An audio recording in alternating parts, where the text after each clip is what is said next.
So I know my FSD videos haven't been the most exciting, so I figured let's change things up today. I've seen a lot of those 5 things you don't know about Tesla videos, but I always know all of them, and I figure that's the same for everyone who watches these videos. So I thought it would be fun to go over 5 things that even Tesla owners don't know about their Teslas. But first, a word from our sponsors. I'm just kidding, there's no sponsors. And I have no idea what I'm doing or how to run a channel, but I do know that it helps a lot if you leave a like. I get a little dopamine rush and something about the algorithm. So if you choose to leave a like, I would appreciate that very much. Also click on the other thing and then the thing with the bell. So the first thing most Tesla owners don't know about their own cars is that you can drive these past 0%. Actually quite a bit past 0%.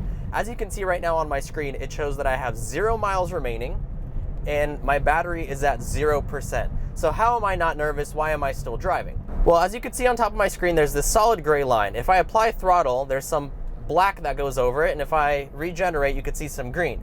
But there's a gray line behind that, and on the right side of that gray line, there's a few dots. The line becomes a dotted line. Those dots show you how much power is lacking. In other words, my full throttle can now only go to where those dotted lines begin. So not quite full throttle. I can only go about 90-95% right now. And I pulled over here to make it a little bit easier to see what I'm talking about. I'm at 0%, 0 miles left, and this line right here is dotted on the right side. So I have until that dotted line reaches the center where you saw that black line form right there. That's when the battery's dead. You're gonna have red lights go up everywhere and it's gonna tell you to pull over immediately. This car is probably good for another 15 or 20 miles before I have to charge. Now, it's not good to run your battery this slow, but in case of an emergency, this might save you from a little bit of a panic attack. You actually have until that dotted line reaches the very center of the screen. Once that happens, your battery is dead, you'll have to pull over. And even then, it's not fully dead. Tesla has a reserve on these batteries, everything after the Roadster, to make sure that your battery is not dead, because if you actually drain it completely, there's no turning it back on. But in this case, I have quite a while to go before this car is actually truly dead.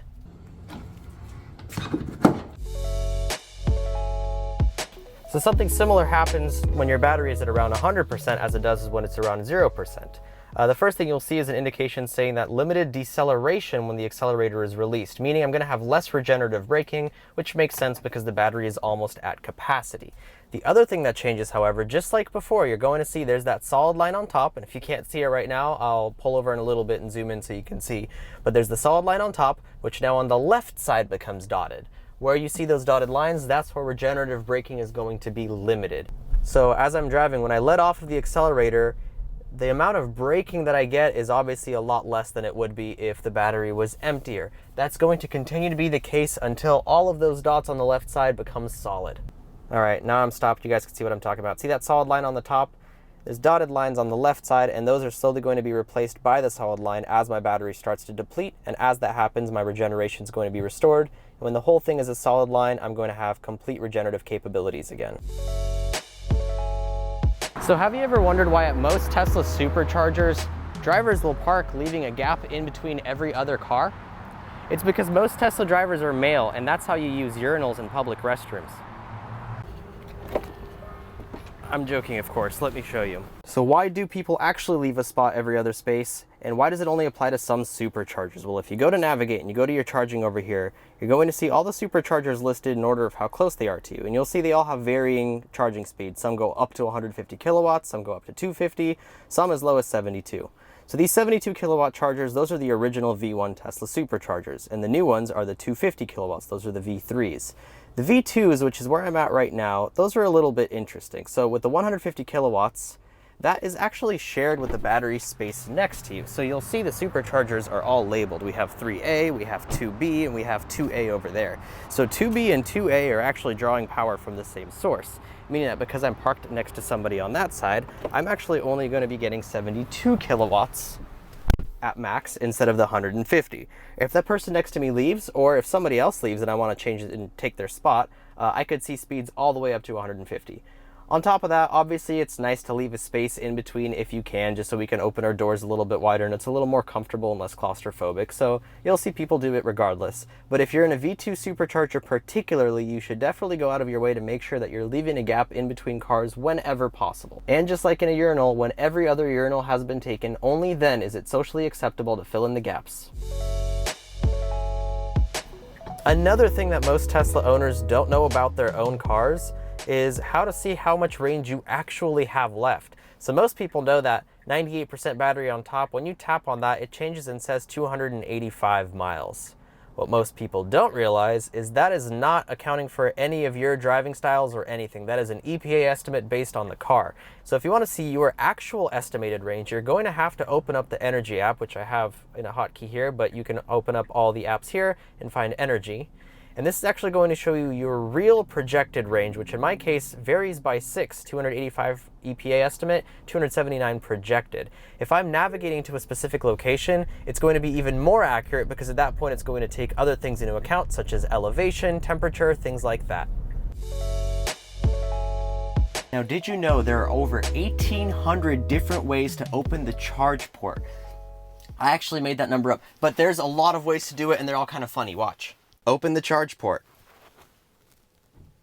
Open butthole.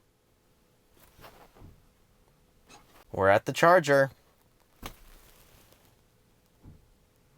Hey girl, let me charge you up. Open up your portal. Oh that's the trunk. That's not what I meant to do. Okay, so that's where Tesla keeps the portal. Open the thing so I can put the charging cable in the thing. For the most part, if you use the word charge, there's like a 90% chance it's just gonna work.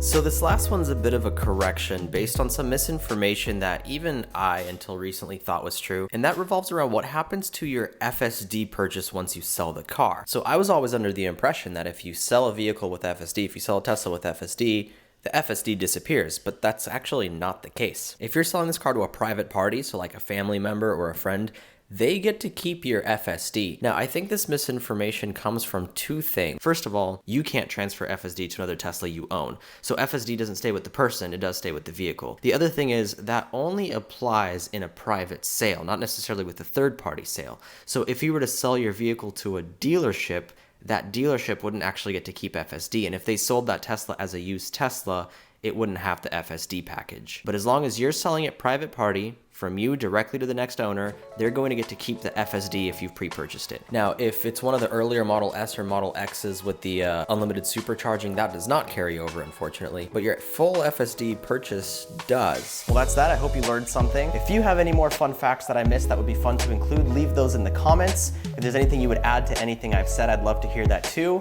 Thanks for your time, thanks for the support, and I will see you next time. Woo!